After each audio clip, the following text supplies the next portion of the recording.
এদিকে আসুন না আমাদের। দেখো আমরা আজকে যাচ্ছি একটু মার্কেটে শপিং করতে, কিছু ঠান্ডার জামা কাপড় কিনতে যাচ্ছি আর কিছু ফুলের গাছ আনতে যাচ্ছি।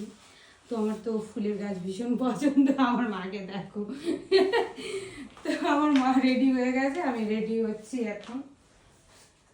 ঠিক আছে তাহলে আসো। টোটো দাঁড় করাও তুমি।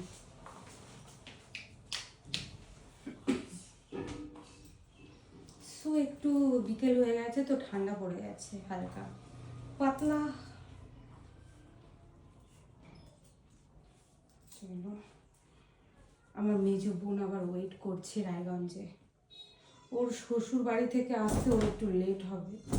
আমরা যখন বেরোবো তখন ওকে ফোন করে দেব। আমার বাবা বাড়িতে থাকবে একা একা, আমার ছেলেও বাড়িতে থাকবে। ও যাবে না, ওকে বললাম যেতে, যাবে না।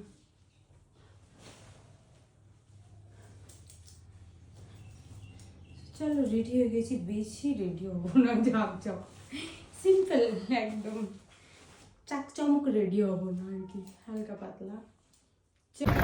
সো গাইস ফাইনালি আমরা বেরিয়ে পড়েছি আর টোটোতে আছি এখন। আর টোটোটা এত হিলছে, মানে ভীষণ পরিমাণে হিলছে বলে এত ক্যামেরাটা এদিক এদিক এদিক ওদিক করছে। আমার না আর আমি চলো এখন আমরা আছি রাস্তায়। তো কোথায় যাচ্ছি কী কী করছি দেখতে থাকো, গোটা ভিডিওটা দেখবো তাহলে বুঝতে পারবো।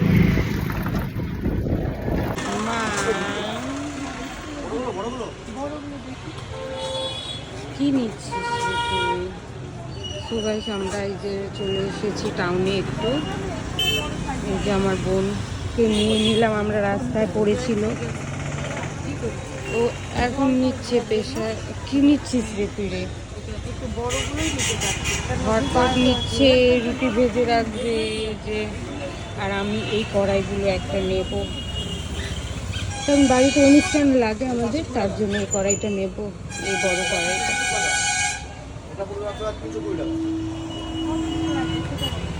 আলাদাই তো আমরা এখন ভাতা খাচ্ছি, বড় বড় হয় বাড়িতে যেগুলো বানায়।